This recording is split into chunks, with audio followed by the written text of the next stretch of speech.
Kitchen. So ಎಲ್ಲರಿಗೂ ವರಮಹಾಲಕ್ಷ್ಮಿ ಹಬ್ಬದ ಹಾರ್ದಿಕ ಶುಭಾಶಯಗಳಂತ ಹೇಳೋಣ. ಇವತ್ತು ಶ್ರಾವಣದ ಕೊನೆ ದಿನ, ಕೊನೆ ಶುಕ್ರವಾರ. ಇವತ್ತು ನಾನು ವರಮಹಾಲಕ್ಷ್ಮಿ ಹಬ್ಬ ಮಾಡ್ತಾ ಇದ್ದೀನಿ. ಸೊ ಸಿಂಪಲ್ ಆಗಿ ಇವತ್ತು ಪೂಜೆಯನ್ನ ಮಾಡಿ ಮುಗಿಸ್ತಾ ಇದ್ದೀನಿ.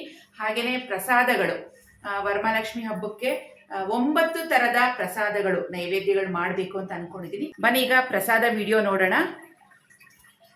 ಮೊದಲಿಗೆ 2 ಕಪ್ಪಷ್ಟು ಅನ್ನ ಮಾಡಿ ಇಟ್ಕೊಂಡಿದ್ದೀನಿ. ಅಂದರೆ ಇದರಲ್ಲಿ 3-4 ವೆರೈಟಿಯಷ್ಟು ರೈಸ್ ವೆರೈಟೀಸ್ ಪ್ರಸಾದ ಮಾಡ್ಬೋದು. ಇದು 6 ಅಷ್ಟೊತ್ತಿಗೆ ಇನ್ನೊಂದು ರೆಸಿಪಿ ಮಾಡ್ಕೊಳ್ಳೋಣ. ನೋಡಿ, ಈ ಥರ ಉದುರುದ್ರಾಗಿ ಮಾಡಿ ಇಟ್ಕೋಬೇಕು. ಹೆಸರು ಕಾಳಿನ ಉಸ್ಲಿ ಮಾಡ್ಕೊಳ್ಳೋಣ. ಮೊದಲಿಗೆ ಒಂದು ಪ್ಯಾನ್ ಬಿಸಿ ಆಗೋದಕ್ಕೆ ಇಟ್ಟಿದ್ದೀನಿ. 1 ಸೌಟ್ನಷ್ಟು ಎಣ್ಣೆ ಹಾಕ್ಕೊಳ್ಳೋಣ. ಎಣ್ಣೆ ಬಿಸಿ ಆದಮೇಲೆ ಸ್ವಲ್ಪ ಸಾಸಿವೆ ಹಾಕಿ ಚಿಟ್ಕುಡಿಸಿ. ಇದಕ್ಕೆ 4 ಹಸಿಮೆಣಸಿನ್ಕಾಯಿ, 2 ಎಸಳಷ್ಟು ಕರಿಬೇವು ಕೂಡ ಹಾಕ್ಕೊಳ್ಳೋಣ. ಇದನ್ನು ಸ್ವಲ್ಪ ಆಯಿಲ್ನಲ್ಲಿ ಚೆನ್ನಾಗಿ ಫ್ರೈ ಆಗಬೇಕು. ಈಗ ಹೆಸರು ಕಾಳನ್ನು ಸೇರಿಸ್ಕೊತೀನಿ. ಹೆಸರು ಕಾಳನ್ನು ರಾತ್ರಿನೇ ನೆನೆಸಿ ಇಟ್ಕೊಂಡಿದ್ದೆ. ಅದನ್ನು ಕುಕ್ಕರ್ನಲ್ಲಿ 1 ವಿಸಿಲ್ ಕೂಗಿಸಿ ಇಟ್ಕೊಂಡಿದ್ದೀನಿ. ಇದಕ್ಕೆ ರುಚಿಗೆ ತಕ್ಕಷ್ಟು ಸ್ವಲ್ಪ ಉಪ್ಪನ್ನು ಸೇರಿಸ್ಕೊಂಡು ಚೆನ್ನಾಗಿ ಮಿಕ್ಸ್ ಮಾಡ್ಕೊಳ್ಳೋಣ. ಒಗ್ಗರಣೆಯಲ್ಲಿ ಈ ಕಾಳು ಸುಮಾರು 2 ನಿಮಿಷ ಚೆನ್ನಾಗಿ ಫ್ರೈ ಮಾಡ್ಕೋಬೇಕು. ಕೊನೆಯಲ್ಲಿ 3-4 ಟೇಬಲ್ ಸ್ಪೂನಷ್ಟು ಹಸಿ ತೆಂಗಿನಕಾಯಿ ತುರಿ ಸೇರಿಸ್ಕೊಳ್ಳೋಣ. ಹಾಗೆ ಸ್ವಲ್ಪ ಕೊತ್ತಂಬರಿ ಸೊಪ್ಪನ್ನು ಉದುರಿಸ್ಕೊಳ್ಳೋಣ. ಇದಕ್ಕೆ ಬೇಕಿದ್ರೆ ನಾವು ನಿಂಬೆಹಣ್ಣಿನ ರಸ ಕೂಡ ಸೇರಿಸ್ಕೋಬೋದು. ಇದನ್ನೆಲ್ಲ ಚೆನ್ನಾಗಿ ಮಿಕ್ಸ್ ಮಾಡಿಕೊಂಡ್ರೆ ಹೆಸರು ಕಾಳಿನ ಉಸ್ಲಿ ರೆಡಿ ಆಗುತ್ತೆ. ಮುಂದಿನದ್ದು ಪುಳಿಯೋಗರೆ ಮಾಡ್ಕೊಳ್ಳೋಣ. ಒಂದು ಪ್ಯಾನಲ್ಲಿ 2-3 ಸೌಟ್ನಷ್ಟು ಎಣ್ಣೆ ಹಾಕ್ಕೊಳ್ಳಿ. ಸ್ವಲ್ಪ ಸಾಸಿವೆ ಹಾಕಿ ಚಿಟ್ಕುಡಿಸ್ಕೊಳ್ಳಿ. ಹಸಿ ಕಡಲೆಕಾಯಿ ಬೀಜ 1-2 ಸ್ಪೂನಷ್ಟು ಹಾಕಿ ಸ್ವಲ್ಪ ಕೆಂಪಗಾಗೋವರೆಗೂ ಚೆನ್ನಾಗಿ ಫ್ರೈ ಮಾಡ್ಕೊಳ್ಳೋಣ. ಇದಕ್ಕೆ ಸ್ವಲ್ಪ ಕರಿಬೇವು ಕೂಡ ಸೇರಿಸ್ಕೊಳ್ಳಿ. ಕರಿಬೇವು ಚೆನ್ನಾಗಿ ಫ್ರೈ ಆದಮೇಲೆ ಇದಕ್ಕೆ ಇನ್ಸ್ಟೆಂಟ್ ಪುಳಿಯೋಗರೆ ಮಿಕ್ಸನ್ನು ಹಾಕ್ತಾ ಇದ್ದೀನಿ. ಚಿಕ್ಕದು 1 ಪ್ಯಾಕೆಟ್ ಅಷ್ಟಿದೆ. ಇದು 1 ಬೌಲ್ ರೈಸ್ಗೆ ಕರೆಕ್ಟಾಗಿ ಸರಿ ಹೋಗುತ್ತೆ. ಈಗ ಸ್ಟವನ್ನು ಆಫ್ ಮಾಡ್ಕೊಳ್ಳೋಣ. ಇದನ್ನೆಲ್ಲ ಒಂದ್ಸತಿ ಚೆನ್ನಾಗಿ ಮಿಕ್ಸ್ ಮಾಡಿಕೊಂಡು 1 ಕಪ್ಪಷ್ಟು ವೈಟ್ ರೈಸನ್ನು ಸೇರಿಸ್ಕೊಳ್ಳೋಣ. ಸ್ವಲ್ಪ 1/2 ಟೀ ಸ್ಪೂನಷ್ಟು ಉಪ್ಪು ಕೂಡ ಸೇರಿಸ್ಕೊಂಡಿದ್ದೀನಿ. ಇದನ್ನೆಲ್ಲ ಒಂದ್ಸತಿ ಚೆನ್ನಾಗಿ ಮಿಕ್ಸ್ ಮಾಡ್ಕೊಳ್ಳೋಣ. ಬೇಕು ಅಂದರೆ ಇದಕ್ಕೆ ಒಣ ಕೊಬ್ಬರಿ ತುರಿ ಕೂಡ ಸೇರಿಸ್ಕೋಬೋದು. ಇನ್ಸ್ಟೆಂಟಾಗಿ ಪುಳಿಯೋಗರೆ ರೆಡಿಯಾಗಿದೆ. ನಮ್ಮ ಪುಳಿಯೋಗರೆ ಪ್ರಸಾದ ಕೂಡ ರೆಡಿ ಆಯಿತು. ಮುಂದಿನ ಪ್ರಸಾದ ನಿಂಬೆಹಣ್ಣಿನ ಚಿತ್ರಾನ್ನ ಮಾಡ್ಕೊಳ್ಳೋಣ. ಒಂದು ಪ್ಯಾನ್ ಇಟ್ಕೊಳ್ಳಿ. ಪ್ಯಾನ್ ಬಿಸಿ ಆದಮೇಲೆ 1-2 ಸೌಟ್ನಷ್ಟು ಎಣ್ಣೆ ಬಿಸಿ ಆದಮೇಲೆ 1/2 ಟೀ ಸ್ಪೂನಷ್ಟು ಸಾಸಿವೆ ಹಾಕಿ ಚಿಟ್ಕುಡಿಸಿ. 2-3 ಸ್ಪೂನಷ್ಟು ಕಡಲೆಕಾಯಿ ಬೀಜ ಹಾಕಿ ಚೆನ್ನಾಗಿ ಫ್ರೈ ಮಾಡ್ಕೊಳ್ಳೋಣ. ಇದನ್ನು ಸ್ವಲ್ಪ ಕಲರ್ ಚೇಂಜ್ ಆಗಬೇಕು, ಅಲ್ಲಿವರೆಗೂ ಫ್ರೈ ಮಾಡ್ಕೊಳ್ಳಿ. 80% ಅಷ್ಟು ಕಡಲೆಕಾಯಿ ಬೀಜ ಫ್ರೈ ಆದ ನಂತರ 1 ಟೀ ಸ್ಪೂನಷ್ಟು ಕಡಲೆಬೇಳೆ, 1 ಟೀ ಸ್ಪೂನಷ್ಟು ಉದ್ದಿನಬೇಳೆ ಇವಿಷ್ಟನ್ನು ಹಾಕಿ ಸ್ವಲ್ಪ ಲೈಟಾಗಿ ಫ್ರೈ ಮಾಡ್ಕೊಳ್ಳಿ. ನೋಡಿ, ಕಡಲೆಬೇಳೆ, ಉದ್ದಿನಬೇಳೆ, ಕಡಲೆಕಾಯಿ ಬೀಜ ಎಲ್ಲನೂ ಹದವಾಗಿ ಚೆನ್ನಾಗಿ ಫ್ರೈ ಮಾಡ್ಕೊಂಡಿದ್ದೀನಿ. ಯಾವುದನ್ನು ಸೀದ್ಸ್ಕೋಬಾರ್ದು. ಈಗ ಹಸಿಮೆಣಸಿನ್ಕಾಯಿ ನಿಮಗೆ ಖಾರಕ್ಕೆ ಅನುಗುಣವಾಗಿ ನೋಡಿಕೊಂಡು ಹಾಕ್ಕೊಳ್ಳಿ. ನಾನಿಲ್ಲಿ 5-6 ಹಸಿಮೆಣಸಿನ್ಕಾಯಿ ತೊಗೊಂಡಿದ್ದೀನಿ. ಸ್ವಲ್ಪ ಕರಿಬೇವು ಕೂಡ ಹಾಕಿ ಚೆನ್ನಾಗಿ ಬಾಡಿಸ್ಕೊಳ್ಳೋಣ. ನೀವು ಎಷ್ಟು ಪ್ರಮಾಣದ ರೈಸ್ಗೆ ಒಗ್ಗರಣೆ ಹಾಕ್ಕೊತಿದ್ರೋ ನೋಡಿಕೊಂಡು ಹಸಿಮೆಣಸಿನ್ಕಾಯಿ ಸೇರಿಸ್ಕೋಬೇಕು. 1/4 ಟೀ ಸ್ಪೂನಷ್ಟು ಅರಿಶಿನ, ರುಚಿಗೆ ತಕ್ಕಷ್ಟು ಉಪ್ಪು ಇವಿಷ್ಟನ್ನು ಸೇರಿಸ್ಕೊಂಡು ಸ್ಟವನ್ನು ಆಫ್ ಮಾಡ್ಕೋಬೇಕು. ಇದಕ್ಕೆ ಸುಮಾರು 2 ಬೌಲಷ್ಟು ರೈಸನ್ನು ತೊಗೊಂಡಿದ್ದೀನಿ. ಚಿತ್ರಾನ್ನ ಸ್ವಲ್ಪ ಜಾಸ್ತಿನೇ ಮಾಡ್ತಾ ಇದ್ದೀನಿ. ಸ್ವಲ್ಪನೇ ರೈಸನ್ನು ಸೇರಿಸ್ಕೊಳ್ತಾ ಮಿಕ್ಸ್ ಮಾಡ್ಕೊಳ್ಳೋಣ.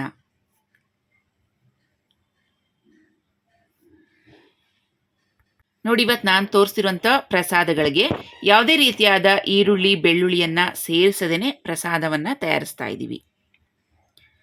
ನೋಡಿ, ನಮ್ಮ ಚಿತ್ರಾನ್ನ ರೆಡಿ ಆಗುತ್ತೆ. ಕೊನೆಯಲ್ಲಿ 3-4 ಸ್ಪೂನಷ್ಟು ಹಸಿ ತೆಂಗಿನಕಾಯಿ ತುರಿಯನ್ನು ಸೇರಿಸ್ಕೊಳ್ಳಿ. ಹಾಗೆಯೇ ಸ್ವಲ್ಪ ಸಣ್ಣದಾಗಿ ಕಟ್ ಮಾಡಿರುವಂಥ ಕೊತ್ತಂಬರಿ ಸೊಪ್ಪು ಕೂಡ ಸೇರಿಸ್ಕೊಳ್ಳೋಣ. 1 ನಿಂಬೆಹಣ್ಣು ಪೂರ್ತಿಯಾಗಿ ಹಾಕ್ಕೋತಾ ಇದ್ದೀನಿ.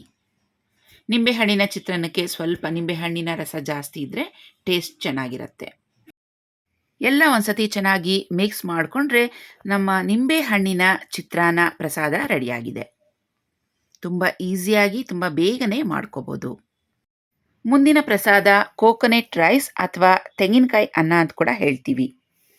ಇದು ಅಷ್ಟೇ ತುಂಬ ಸಿಂಪಲಾಗಿ ಈಸಿಯಾಗಿ ಮಾಡ್ಕೋಬೋದು. ಒಂದು ಪ್ಯಾನಲ್ಲಿ 2 ಸ್ಪೂನಷ್ಟು ತುಪ್ಪ, ಅರ್ಧ ಟೀ ಸ್ಪೂನಷ್ಟು ಎಣ್ಣೆ ಮಿಕ್ಸ್ ಮಾಡಿಕೊಂಡು ಹಾಕ್ಕೊಳ್ಳೋಣ. ಒಂದು ಸತಿ ನಾವು ರೈಸ್ ಮಾಡಿಟ್ಕೊಂಬಿಟ್ರೆ ಇವೆಲ್ಲ ಥರ ಪ್ರಸಾದಗಳು ದಿಢೀರಂತ 5-5 ನಿಮಿಷಕ್ಕೆ ಒಂದೊಂದು ಪ್ರಸಾದ ಮಾಡ್ಕೋಬೋದು. ತುಪ್ಪ ಎಣ್ಣೆ ಬಿಸಿ ಆದಮೇಲೆ ಒಂದು ಅರ್ಧ ಟೀ ಸ್ಪೂನಷ್ಟು ಸಾಸಿವೆ ಚೆನ್ನಾಗಿ ಚಿಟ್ಕುಟ್ಟಿದ ನಂತರ ಇದಕ್ಕೆ ಕಡಲೆಬೇಳೆ 1 ಟೀ ಸ್ಪೂನ್, ಉದ್ದಿನಬೇಳೆ 1 ಟೀ ಸ್ಪೂನ್, ಹಾಗೆಯೇ ಗೋಡಂಬಿ ಸ್ವಲ್ಪ ಹಾಕ್ತಾಯಿದ್ದೀನಿ. ಇವಿಷ್ಟನ್ನು ಚೆನ್ನಾಗಿ ಹದವಾಗಿ ಫ್ರೈ ಮಾಡ್ಕೋಬೇಕು, ಯಾವುದನ್ನು ಸೀದಿಸ್ಕೋಬಾರ್ದು. ಗೋಡಂಬಿ ಹಾಕೋದ್ರಿಂದ ಕೋಕೋನಟ್ ರೈಸ್ಗೆ ಒಳ್ಳೆ ಟೇಸ್ಟ್ ಕೊಡುತ್ತೆ, ಹಾಗೆ ಕ್ರಂಚಿಯಾಗಿ ತಿನ್ನೋವಾಗ ಚೆನ್ನಾಗಿರುತ್ತೆ. 2 ಒಣಮೆಣಸಿನ್ಕಾಯಿ, 2 ಹಸಿಮೆಣಸಿನ್ಕಾಯನ್ನು ಸೇರಿಸ್ಕೊಂಡು ಇದನ್ನು ಕೂಡ ಇದ್ರ ಜೊತೆಗೆ ಹಾಕಿ ಬಾಡಿಸ್ಕೊಳ್ಳೋಣ. ಸುಮಾರು 1 ಕಪ್ಪಷ್ಟು ರೈಸ್ ಹಾಕ್ತಾ ಇದ್ದೀವಿ ಅಂತ ಹೇಳಿದ್ರೆ ಒಂದು ಅರ್ಧದಷ್ಟಾದರೂ ಹಸಿ ತೆಂಗಿನಕಾಯಿ ತುರಿ ಹಾಕಬೇಕು. ಇಲ್ಲಾಂದರೆ ಸಮ ಪ್ರಮಾಣದಲ್ಲಿ ಹಾಕ್ಕೋಬೋದು. ಅನ್ನ ಎಷ್ಟು ಹಾಕ್ಕೊಂಡಿರ್ತೀವೋ ಅಷ್ಟೇ ತೆಂಗಿನಕಾಯಿ ತುರಿ ಕೂಡ ಹಾಕ್ಕೊಂಡು ಮಾಡ್ತಾರೆ, ಅದು ಕೂಡ ಚೆನ್ನಾಗಿರುತ್ತೆ. ಈಗ ತೆಂಗಿನಕಾಯಿನ ಈ ತುಪ್ಪದಲ್ಲಿ ಸುಮಾರು ಒಂದು 2 ನಿಮಿಷ ಗಮ್ ಅಂತ ಬಾಡಿಸ್ಕೊಳ್ಳೋಣ. ಸಿಮ್ ಫ್ಲೇಮ್ ಇರಬೇಕು ಆದಷ್ಟು. ನೋಡಿ, ಒಂದು 2 ನಿಮಿಷದ ನಂತರ ಈಗ ಬೇಯಿಸಿಟ್ಕೊಂಡಿದ್ವಲ್ಲ ಅನ್ನ 1 ಬೌಲಷ್ಟು ಸೇರಿಸ್ಕೊತಾ ಇದ್ದೀನಿ. ಇದನ್ನೆಲ್ಲ ಒಂದ್ಸತಿ ಚೆನ್ನಾಗಿ ಮಿಕ್ಸ್ ಮಾಡ್ಕೋಬೇಕು. ಸ್ವಲ್ಪ ಉಪ್ಪು ಕೂಡ ಸೇರಿಸ್ಕೊತಾ ಇದ್ದೀನಿ, ಒಂದು ಅರ್ಧ ಟೀ ಸ್ಪೂನಷ್ಟು. ಅನ್ನ ಮಾಡುವಾಗ ಉಪ್ಪನ್ನು ನಾನು ಹಾಕೋದಿಲ್ಲ, ಆದ್ದರಿಂದ ಇವಾಗ ಉಪ್ಪನ್ನು ಸೇರಿಸ್ಕೊತಾ ಇದ್ದೀನಿ. ಸೊ ನೀವು ನೋಡಿಕೊಂಡು ಹಾಕ್ಕೊಳ್ಳಿ. ಇದನ್ನೆಲ್ಲ ಒಂದ್ಸತಿ ಚೆನ್ನಾಗಿ ಮಿಕ್ಸ್ ಮಾಡಿಕೊಂಡ್ರೆ ನಮ್ಮ ಕೋಕೋನಟ್ ರೈಸ್ ಅಥವಾ ತೆಂಗಿನಕಾಯಿ ಅನ್ನದ ಪ್ರಸಾದ ರೆಡಿಯಾಗಿದೆ. ತುಂಬಾ ರುಚಿಯಾಗಿರುತ್ತೆ. ಒಮ್ಮೆ ನೀವು ಟ್ರೈ ಮಾಡಿ, ಹಾಗೆಯೇ ಆದಷ್ಟು ಬೇಗನೆ ಮುಗಿಸ್ಬೋದು. ಈಗ ಬೆಲ್ಲದಿಂದ ತಯಾರಿಯಾದಂಥ ಸಿಹಿ ಪೊಂಗಲನ್ನು ಮಾಡ್ಕೊಳ್ಳೋಣ. ಒಂದು ಪ್ಯಾನ್ ಇಟ್ಟಿದ್ದೀನಿ ಸ್ಟವ್ ಮೇಲೆ. ಅದರಲ್ಲಿ ಸುಮಾರು 2 ಸ್ಪೂನಷ್ಟು ತುಪ್ಪ ಹಾಕಿದ್ದೀನಿ. ತುಪ್ಪ ಬಿಸಿ ಆದಮೇಲೆ ಗೋಡಂಬಿಯನ್ನು ಹಾಕಿ ಫ್ರೈ ಮಾಡ್ಕೊಳ್ಳೋಣ. ಗೋಡಂಬಿ ಸ್ವಲ್ಪ ಕಲರ್ ಚೇಂಜ್ ಆದ ನಂತರ ಇದ್ರ ಜೊತೆಗೆ ದ್ರಾಕ್ಷಿ ಕೂಡ ಹಾಕಿ ಫ್ರೈ ಮಾಡ್ಕೊತಾ ಇದ್ದೀನಿ. ಇವೆರಡನ್ನು ಚೆನ್ನಾಗಿ ಹದವಾಗಿ ಫ್ರೈ ಮಾಡ್ಕೊಳ್ಳೋಣ, ಸೀದಿಸಬಾರ್ದು. ಫ್ರೈ ಮಾಡಿ ತೆಗೆದಿಟ್ಕೊಳ್ಳೋಣ.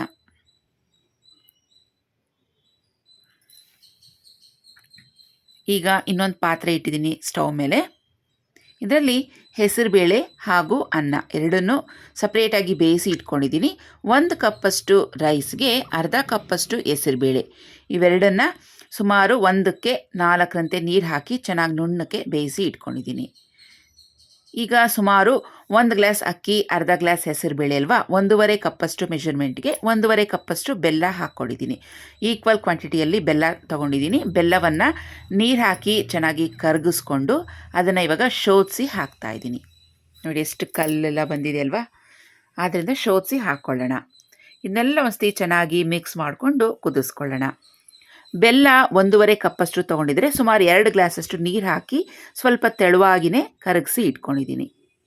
ಸಿಹಿ ಪೊಂಗಲ್ ಮಾಡುವಾಗ ಸ್ವಲ್ಪ ತೆಳುವಾಗಿಯೇ ಮಾಡ್ಕೋಬೇಕು, ಯಾಕಂದರೆ ತಣ್ಣಕ್ಕಾದ ಮೇಲೆ ಗಟ್ಟಿಯಾಗತ್ತೆ. ನೋಡಿ, ಪಾಯಸ ಹೇಗಿರುತ್ತೋ ತೆಳುವಾಗಿ ಆ ರೀತಿಯಾಗಿ ತೆಳುವಾಗಿ ಮಾಡ್ಕೊಂಡಿದ್ದೀನಿ. ಇದಕ್ಕೆ ಏಲಕ್ಕಿ ಪುಡಿ ಅಥವಾ ಏಲಕ್ಕಿಯನ್ನು ಸೇರಿಸ್ಕೊಳ್ಳೋಣ. ಹಸಿ ತೆಂಗಿನಕಾಯಿ ತುರಿ 2ರಿಂದ 3 ಸ್ಪೂನಷ್ಟು ಸೇರಿಸ್ಕೊಳ್ಳಿ. ರುಚಿ ಇನ್ನಷ್ಟು ತುಂಬಾ ಚೆನ್ನಾಗಿರುತ್ತೆ. ಕೊನೆಯಲ್ಲಿ ಫ್ರೈ ಮಾಡಿಟ್ಕೊಂಡಿದ್ವಲ್ವ ದ್ರಾಕ್ಷಿ ಗೋಡಂಬಿಯನ್ನು ಸೇರಿಸ್ಕೊಳ್ಳೋಣ. ಇದೆಲ್ಲ ಒಂದ್ಸತಿ ಚೆನ್ನಾಗಿ ಮಿಕ್ಸ್ ಮಾಡಿಕೊಂಡು ಸ್ಟವನ್ನು ಆಫ್ ಮಾಡಿಕೊಂಡ್ರೆ ಬೆಲ್ಲದ ಸಿಹಿ ಪೊಂಗಲ್ ನೈವೇದ್ಯಕ್ಕೆ ರೆಡಿಯಾಗಿದೆ. ದೇವಿಗೆ ಬೆಲ್ಲದಿಂದ ತಯಾರಿಯಾದಂಥ ಯಾವುದಾದ್ರೂ ಒಂದು ಪ್ರಸಾದ ಇಡಬೇಕು ಅನ್ನೋದಕ್ಕೋಸ್ಕರ ಈ ಬೆಲ್ಲದ ಪೊಂಗಲನ್ನು ಮಾಡಿದ್ದೀನಿ. ನಾವು ಯಾವಾಗಲೂ ಯೂಶ್ವಲಿ ಒಬ್ಬಟ್ಟನ್ನು ಮಾಡ್ತೀವಲ್ವಾ, ಇವತ್ತು ಬೆಲ್ಲದ ಪೊಂಗಲನ್ನು ಮಾಡಿದ್ದೀನಿ. ಮುಂದಿನದು ಹೆಸರುಬೇಳೆ ಕೋಸಂಬರಿ. ದೇವಿಗೆ ಮುಖ್ಯವಾದ ಪ್ರಸಾದಗಳಲ್ಲಿ ಕೋಸಂಬರಿ ಕೂಡ ಒಂದು. ಪಾನಕ ಕೋಸಂಬರಿಯನ್ನು ಸಾಮಾನ್ಯವಾಗಿ ನಾವು ಮಾಡ್ತೀವಿ ದೇವಿ ಪೂಜೆಗಳಲ್ಲಿ. ಒಂದು ಪ್ಯಾನ್ ಇಟ್ಕೊಂಡಿದ್ದೀನಿ. 1 ಸ್ಪೂನಷ್ಟು ಎಣ್ಣೆ, ಅರ್ಧ ಟೀ ಸ್ಪೂನಷ್ಟು ಸಾಸಿವೆ, ಹಾಗೆಯೇ ಸ್ವಲ್ಪ ಕಡಲೆಬೇಳೆ, ಉದ್ದಿನಬೇಳೆ, 1-2 ಹಸಿಮೆಣಸಿನ್ಕಾಯಿನ ಸಣ್ಣದಾಗಿ ಕಟ್ ಮಾಡಿಕೊಂಡು ಫ್ರೈ ಮಾಡ್ಕೊಂಡಿದ್ದೀನಿ. ಸ್ವಲ್ಪ ಕರಿಬೇವು ಕೂಡ ಹಾಕ್ಕೊಂಡಿದ್ದೀನಿ. ಇವಿಷ್ಟು ಚೆನ್ನಾಗಿ ಹದವಾಗಿ ಫ್ರೈ ಆದಮೇಲೆ ಸಣ್ಣದಾಗಿ ಕಟ್ ಮಾಡಿರುವಂಥ 1 ಕಪ್ಪಷ್ಟು ಸೌತೆಕಾಯಿ, ಅರ್ಧ ಕಪ್ಪಷ್ಟು ಹೆಸರುಬೇಳೆ, ಇವೆರಡನ್ನು ಮಿಕ್ಸ್ ಮಾಡಿ ಒಂದು ಬೌಲ್ಗೆ ಹಾಕಿ ಇಟ್ಕೊಂಡಿದ್ದೀನಿ. ಇದ್ರ ಮೇಲಿಂದ ಮಾಡಿಟ್ಟಿರುವ ಒಗ್ಗರಣೆ ಸೇರಿಸ್ಕೊಳ್ಳೋಣ. ಹಸಿ ತೆಂಗಿನಕಾಯಿ ತುರಿ 1 2ರಿಂದ 3 ಸ್ಪೂನಷ್ಟು ಸೇರಿಸ್ಕೊಳ್ಳೋಣ. ಹಾಗೆಯೇ ಕೊನೆಯದಾಗಿ ಅರ್ಧ ಹೋಳಷ್ಟು ನಿಂಬೆ ಹಣ್ಣಿನ ರಸವನ್ನು ಸೇರಿಸ್ಕೊಳ್ಳೋಣ. ಇದೆಲ್ಲ ಒಂದ್ಸತಿ ಚೆನ್ನಾಗಿ ಮಿಕ್ಸ್ ಮಾಡ್ಕೊಳ್ಳೋಣ. ನಮಗೆ ಬೇಕು ಅಂದರೆ ಇದ್ರ ಜೊತೆಗೆ ಕ್ಯಾರೆಟ್ ತುರಿ ಕೂಡ ಸೇರಿಸ್ಕೋಬೋದು, ಅದು ಕೂಡ ತುಂಬಾ ಚೆನ್ನಾಗಿರುತ್ತೆ. ನೋಡಿ, ನಮ್ಮ ಹೆಸರುಬೇಳೆ ಕೋಸಂಬರಿ ರೆಡಿಯಾಗಿದೆ. ನಮ್ಮ ಮುಂದಿನ ಪ್ರಸಾದ ಮೊಸರನ್ನ. ಮೊಸರನ್ನ ಮಾಡುವಾಗ ಒಂದು ಸೀಕ್ರೆಟ್ ಇಂಗ್ರೀಡಿಯೆಂಟ್ ಹಾಕಬೇಕು.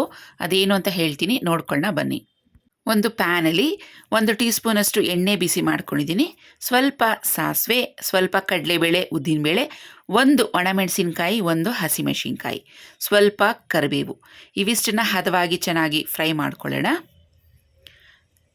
ಮೊಸರನ್ನಕ್ಕೆ ಒಗ್ಗರಣೆ ರೆಡಿ ಆಗುತ್ತೆ. ಬೇಕು ಅಂದರೆ ನಾವು ಶುಂಠಿ ತುರಿ ಕೂಡ ಹಾಕ್ಕೋಬೋದು. ಸುಮಾರು 1 ಬೌಲಷ್ಟು ವೈಟ್ ರೈಸ್ ತೊಗೊಂಡಿದ್ದೀನಿ. ಅದು ಬಿಸಿ ಇದ್ದಾಗಲೇ ಸ್ಪೂನಲ್ಲಿ ಚೆನ್ನಾಗಿ ಸ್ಮ್ಯಾಶ್ ಮಾಡಿ ಇಟ್ಕೊಂಡಿದ್ದೀನಿ. ಹೀಗೆ ಸ್ಮ್ಯಾಶ್ ಮಾಡಿ ಇಟ್ಕೊಂಡಿರುವಂಥ ಅನ್ನಕ್ಕೆ ತಯಾರಿಯಾದಂಥ ಒಗ್ಗರಣೆ ಸೇರಿಸ್ಕೊಳ್ಳೋಣ. 1 ಕಪ್ಪಷ್ಟು ವೈಟ್ ರೈಸ್ಗೆ ಸುಮಾರು 1 ಕಪ್ಪಷ್ಟು ಮೊಸರನ್ನ ಸೇರಿಸ್ತಾ ಇದ್ದೀನಿ. ಒಂದು ಅರ್ಧ ಟೀ ಸ್ಪೂನಷ್ಟು ಉಪ್ಪು ಅಥವಾ ರುಚಿಗೆ ತಕ್ಕಷ್ಟು ಉಪ್ಪನ್ನು ಸೇರಿಸ್ಕೊಂಡು ಇದನ್ನು ಚೆನ್ನಾಗಿ ಮಿಕ್ಸ್ ಮಾಡ್ಕೊಳ್ಳೋಣ. ನಮಗೆ ತೆಳುವಾಗಿ ಬೇಕು ಅಂತ ಹೇಳಿದ್ರೆ ಹಾಲು ಅಥವಾ ನೀರನ್ನು ಸೇರಿಸ್ಕೊಂಡು ಈ ರೀತಿಯಾಗಿ ತೆಳುವಾಗಿ ಮಿಕ್ಸ್ ಮಾಡ್ಕೋಬೋದು. ಈಗ ಸೀಕ್ರೆಟ್ ಇಂಗ್ರೀಡಿಯೆಂಟ್ ಅಂದರೆ ಬೆಣ್ಣೆ. ಮೊಸರನ್ನಕ್ಕೆ ಸುಮಾರು 1 2 ಸ್ಪೂನಷ್ಟು ಬೆಣ್ಣೆಯನ್ನು ಹಾಕಿ ಚೆನ್ನಾಗಿ ಮಿಕ್ಸ್ ಮಾಡ್ಕೊಳ್ಳಿ. ಟೇಸ್ಟ್ ಅಂತೂ ಸೂಪರ್ ಆಗಿರುತ್ತೆ. ಟೆಂಪಲ್ ಸ್ಟೈಲ್ನಲ್ಲಿ ಮೊಸರನ್ನ ಹೀಗೇ ಮಾಡೋದು. ಬೆಣ್ಣೆ ಹಾಕಿರೋದ್ರಿಂದ ಮೊಸರನ್ನ ಫುಲ್ ಕ್ರೀಮಿ ಆಗಿರುತ್ತೆ, ತಿನ್ನೋವಾಗ ತುಂಬಾ ಚೆನ್ನಾಗಿರುತ್ತೆ. ಕಲಸುವಾಗಲೇ ಸ್ವಲ್ಪ ತೆಳುವಾಗಿ ಕಲಸಿಟ್ಕೊಳ್ಳಿ. ನಮ್ಮ ಮೊಸರನ್ನ ರೆಡಿ ಆಗುತ್ತೆ. ಮುಂದಿನ ಪ್ರಸಾದ ಬೆಲ್ಲದ ಪಾನಕ. ಯೂಶಲಿ ನಾವು ದೇವಿ ಪೂಜೆ ಮಾಡುವಾಗ ಹೆಸರುಬೇಳೆ ಹಾಗೂ ಬೆಲ್ಲದ ಪಾನಕವನ್ನು ಇಟ್ಟು ದೇವಿಗೆ ಪೂಜಿಸ್ತೀವಿ. ತುಂಬ ಮುಖ್ಯವಾದ ಪ್ರಸಾದ ಅಂತ ಹೇಳಿದ್ರೆ ಬೆಲ್ಲದ ಪಾನಕ. ಸುಮಾರು 1 ಕಪ್ಪಷ್ಟು ಬೆಲ್ಲವನ್ನು ಕುಟ್ಟಿ ನೀರಲ್ಲಿ ಹಾಕಿ ನೆನೆಸಿ ಇಟ್ಕೊಂಡಿದ್ದೀನಿ. ಅಂದರೆ ಅದು ಚೆನ್ನಾಗಿ ಕರಗಿದ ನಂತರ ನಿಂಬೆಹಣ್ಣಿನ ರಸವನ್ನು ಸೇರಿಸ್ಕೊಳ್ಳಿ. ಸುಮಾರು 1 ನಿಂಬೆಹಣ್ಣನ್ನು ಸೇರಿಸ್ತಾ ಇದ್ದೀನಿ.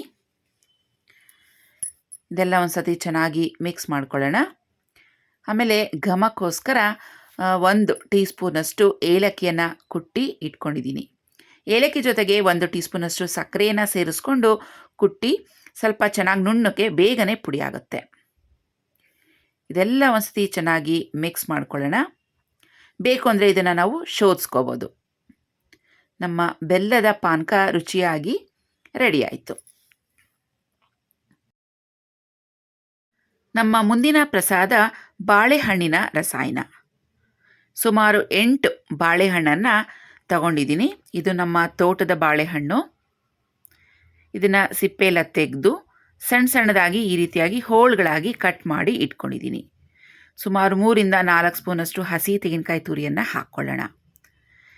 ನೀವಿವತ್ತು ಯೂಶಲಿ ಗಮನಿಸಿರ್ತೀರಾ, ನಮ್ಮ ಎಲ್ಲ ಪ್ರಸಾದಗಳಿಗೂ ನಾನು ಹಸಿ ತೆಂಗಿನಕಾಯಿ ತುರಿಯನ್ನು ಸೇರಿಸ್ತಾ ಇದ್ದೀನಿ. ಇದಕ್ಕೆ ಸ್ವೀಟ್ನೆಸ್ಗೋಸ್ಕರ ಸಕ್ಕರೆ ಅಥವಾ ಬೆಲ್ಲದ ಪುಡಿಯನ್ನು ಸೇರಿಸ್ಕೋಬೋದು. ನಾನಿಲ್ಲಿ ಸಕ್ಕರೆಯನ್ನು ಹಾಕ್ತಾ ಇದ್ದೀನಿ. 3ರಿಂದ 4 ಸ್ಪೂನಷ್ಟು ಸಕ್ಕರೆಯನ್ನು ಹಾಕಿ ಚೆನ್ನಾಗಿ ಮಿಕ್ಸ್ ಮಾಡ್ಕೊಳ್ಳೋಣ. ನಿಮಗೆ ಇಷ್ಟ ಇದ್ದರೆ ಇದ್ರ ಜೊತೆಗೆ ಏಲಕ್ಕಿ ಪುಡಿ ಕೂಡ ಸೇರಿಸ್ಕೋಬೋದು. ನೋಡಿ, ನಮ್ಮ ಬಾಳೆಹಣ್ಣಿನ ರಸಾಯನ ದಿಢೀರಂತ ರೆಡಿ ಆಯಿತು. ಈ ಪ್ರಸಾದ ನಾವು ಗಣೇಶ ಹಬ್ಬಕ್ಕೂ ಕೂಡ ಮಾಡ್ಕೋಬೋದು. ಸೊ ಫ್ರೆಂಡ್ಸ್, ನೋಡಿದ್ರಲ್ಲ 9 ರೀತಿಯಾದ ಪ್ರಸಾದಗಳು. ಇನ್ಸ್ಟೆಂಟಾಗಿ ದಿಢೀರಾಗಿ ಮಾಡ್ಕೋಬೋದು, ಅಲ್ಲದೆ ಟೈಮು ಕೂಡ ಸೇವ್ ಆಗುತ್ತೆ. ಒಂದಕ್ಕಿಂತ ಒಂದು ಎಲ್ಲ ಪ್ರಸಾದಗಳು ತುಂಬಾ ರುಚಿಯಾಗಿದೆ. ಒಮ್ಮೆ ನೀವು ಕೂಡ ಟ್ರೈ ಮಾಡಿ.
ಫ್ರೆಂಡ್ಸ್, ಇವತ್ತಿನ ವಿಡಿಯೋ ನಿಮಗೆ ಇಷ್ಟ ಆಗಿದ್ರೆ ನಿಮ್ಮ ಫ್ರೆಂಡ್ಸ್ ಜೊತೆ ಶೇರ್ ಮಾಡ್ಕೊಳ್ಳಿ. ನಮ್ಮ ವಿಡಿಯೋಗೆ ಒಂದು ಲೈಕ್ ಕೊಡಿ, ಹಾಗೆ ಸಬ್ಸ್ಕ್ರೈಬ್ ಮಾಡ್ಕೊಳ್ಳೋದನ್ನ ಮರಿಬೇಡಿ. ಮತ್ತೊಮ್ಮೆ ನಿಮ್ಮೆಲ್ಲರಿಗೂ ವರಮಹಾಲಕ್ಷ್ಮಿ ಗೌರಿ ಗಣೇಶ ಹಬ್ಬದ ಹಾರ್ದಿಕ ಶುಭಾಶಯಗಳು. ಮತ್ತೆ ಭೇಟಿಯಾಗೋಣ ನಮ್ಮ ಮುಂದಿನ ವಿಡಿಯೋದಲ್ಲಿ. ಅಲ್ಲಿವರೆಗೂ take care and bye bye friends.